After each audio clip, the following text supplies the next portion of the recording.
నమస్కారం. ఈరోజు ఈ ప్రెస్ మీట్ ముఖ్య ఉద్దేశం నెల్లూరు పార్లమెంట్ వైసీపీ అభ్యర్థి విజయసాయిరెడ్డి గారు మన నియోజకవర్గం రావడం జరిగింది. ఇది అందరికీ తెలిసిన విషయమే. నేను ఈ సందర్భంగా విజయసాయిరెడ్డి గారిని సూటిగా కొన్ని ప్రశ్నిస్తూ ఉన్నాం. ఈ నియోజకవర్గం కందుకూరు నియోజకవర్గం ప్రకాశం జిల్లాలో నుంచి నెల్లూరు జిల్లాలో కలపడంలో ప్రథమ పాత్ర పోషించిన విలన్ పాత్ర పోషించింది విజయసాయిరెడ్డి గారు. దానికి గల కారణాలు మీ అందరికీ తెలుసు. రామాయపట్నం పోర్టు స్వయానా వాళ్ళ అల్లుడు గారు కాంట్రాక్టర్, మన అందరికీ తెలిసిన విషయమే.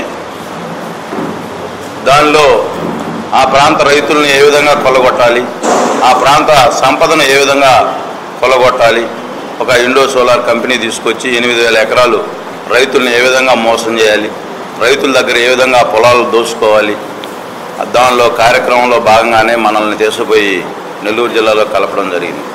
ఈరోజు కందుకూరు నియోజకవర్గంలో ఓట్లు అడిగే హక్కు అర్హత ఈ విజయసాయిరెడ్డి గారికి లేదని చెప్పి ఈ సందర్భంగా నేను తెలియజేసుకున్నాను. ఎందుకంటున్నామంటే ఈ నియోజకవర్గానికి తీవ్ర అన్యాయం చేసి ఈ నియోజకవర్గ సంపదను దోచుకోవడానికి వచ్చిన వ్యక్తులు ఇక్కడ ఈ ప్రాంతంలో ఓట్లు అడిగే నైతిక హక్కు ఎక్కడుందని చెప్పి ఈ సందర్భంగా నేను అందరినీ కూడా ఈ వైసీపీ నాయకుల్ని నేను సూటిగా అడుగుతా ఉన్నా. దీనికి దొంగ తిరుగుడు కాకుండా ఈ నియోజకవర్గాన్ని తీసుకుపోయి నెల్లూరు జిల్లాలో కలిపిన దాంట్లో విజయసాయిరెడ్డి గారి పాత్ర మన అందరికీ కూడా తెలుసు.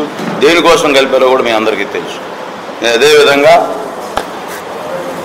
ఇప్పుడు 2024 నుంచి 2019 మధ్యలో ఈ జగన్మోహన్ రెడ్డి ప్రభుత్వ హయాంలో కందుకూరు జరిగిన అన్యాయాలు మీ అందరికీ తెలిసిన విషయమే.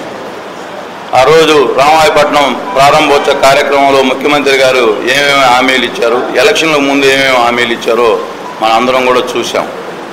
రాళ్ళపాడు ఎడమ కాలువకి నిధులు మంజూరైనవి అని చెప్పి అబద్ధ ప్రచారాలు చేసి ఈరోజు రైతులు ఏ విధంగా ఇబ్బందులు పడతారు, పంట కూడా వేసుకోలేని పరిస్థితిలో రైతులు ఉన్నారు. అలాగే సోమశిల వాటర్ ఈరోజు 1.5 టీఎంసీ వాటర్ తీసుకొచ్చి ఇప్పుడు తెలుగుదేశం పార్టీ ప్రభుత్వం హయాంలో దానికి మొత్తం వర్క్లన్నీ కంప్లీట్ చేస్తే ఈ సంవత్సరం కనీసం 1/2 టీఎంసీ కూడా రాని పరిస్థితి. అదేవిధంగా ఉత్తర బైపాస్ రోడ్డుకి నిధులు మంజూరు చేస్తున్నాను ల్యాండ్ అక్వైజేషన్కి అని చెప్పాడు. అదేవిధంగా పట్టణంలో మౌలిక వసతులకి నేను ఈరోజు అమౌంట్ రిలీజ్ చేస్తానని అబద్ధాలు చెప్పాడు. అలాగే కరేడు పిహెచ్సి సెంటర్, ఇవన్నీ కూడా ఎక్కడా అక్కడికి రాని హామీలు ఇచ్చి ఇప్పుడు ఈరోజు నేను ఈ వైసీపీ నాయకుల్ని చాలా క్లియర్గా మేము అడుగుతా ఉన్నాం. మీరు ఎలక్షన్లో చెప్పిన అబద్ధాలు ఇప్పుడు ఎక్కడా కూడా ఒక హామీని కూడా నిర్వర్తించకుండా, ఒక హామీని కూడా కంప్లీట్ చేయకుండా ఈరోజు మీరు మళ్ళా కళ్ళబుల్లి మాటలు చెప్పి మళ్ళా జనాలు కందుకూరు నియోజకవర్గ ప్రజలను మళ్ళీ మోసం చేయడానికి దానిలో భాగంగానే ఈ కార్యక్రమం. మీరందరూ కూడా కందుకూరు నియోజకవర్గ విఘ్నులైన ప్రజలందరూ ఈ 5 సంవత్సరాలు ఎటువంటి జగన్మోహన్ రెడ్డి ఈ నియోజకవర్గానికి ఏమైనా మేలు చేశాడో చెప్పి ఓట్లు అడగాలని చెప్పి ఈ సందర్భంగా నేను తెలియజేసుకుంటా ఉన్నాను. ఎందుకంటున్నామంటే మీరు చెప్పిన హామీలు మేము అడగకుండానే మీరు చెప్పారు. నిధుల ప్రభావం కందుకూరు మీద చెప్పిపోయాడు రామాయపట్నం ప్రారంభోత్సవ కార్యక్రమంలో. ఏమైనా ఎందుకు ఆగిపోయినాయో కందుకూరు నియోజకవర్గ ప్రజలకు చెప్పాల్సిన బాధ్యత వైసీపీ ఎవరైతే ఇప్పుడు ఉన్నారో ఎంపీ అభ్యర్థి కానీ ఎమ్మెల్యే అభ్యర్థి కానీ చెప్పాల్సిన బాధ్యత వాళ్ళ మీద ఉందని చెప్పి ఈ సందర్భంగా తెలియజేసుకుంటూ నేను ఓటర్ మహాశీలను కూడా మీ అందరి ద్వారా విజ్ఞప్తి చేస్తూ ఉన్నా. ఈ నియోజకవర్గంలో మీ అందరికీ తెలుసు, ఈ నియోజకవర్గంలో 2019లో ఏమైనా ప్రచారం చేసి ఇక్కడ తెలుగుదేశం అభ్యర్థిని ఓటమి పాల్గొనడానికి కారణాలు ఏందో మీ అందరికీ తెలుసు. నాన్ లోకల్ తీసుకొచ్చి ఇక్కడ అందరినీ అయోమయంలోకి నెట్టేసి తెలుగుదేశం పార్టీ ఓడిపోవడానికి కారణం. ఈరోజు అదే నాన్ లోకల్ వ్యక్తి ఇక్కడికి వచ్చి పోటీ చేస్తూ ఉన్నాడు. ఈ కందుకూరు ప్రజలందరూ కూడా ఆలోచించాలని చెప్పి ఈ సందర్భంగా తెలియజేసుకుంటూ ఇక్కడ చూస్తూ ఉన్నాం. మనం గత 20 days 30 days నుంచి వాళ్ళ యాక్టివిటీస్ అన్నీ కూడా గమనిస్తున్నారు కందుకూరు ప్రజలందరూ కూడా.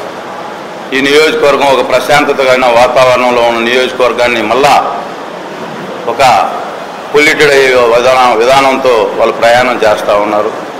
కందుకూరు ప్రజలందరూ కూడా ఆలోచించాలని చెప్పి ఈ నాన్ లోకల్ వ్యక్తులు అక్కడ వీళ్ళు చేసిన ఘనకార్యాలన్నీ కూడా తెలుసుకోవాలని చెప్పి రేపు మళ్ళా ఈ మబ్బి పెట్టి ఈ నియోజకవర్గ సంపదను మళ్ళా ఏ విధంగా దోసుకోవడానికే వచ్చారు. కానీ ఇక్కడ ఎవరు కూడా ఇక్కడ ఈ ప్రాంతం మీద అభిప్రాయంతో మంచి అభిప్రాయంతో వచ్చిన వ్యక్తులు కాదని చెప్పి నియోజకవర్గ ప్రజలందరూ కూడా ఆలోచించాలని చెప్పి, అదేవిధంగా మీరందరూ కూడా ఈ ప్రభుత్వం ఈ 5 సంవత్సరాల్లో 2019 ఎలక్షన్ ప్రచారాల్లో జగన్మోహన్ రెడ్డి గారు ఏవైతే చెప్పాడో వాటన్నిటినీ కూడా గాలికి వదిలేసి ఈరోజు మద్యపాన నిషేధం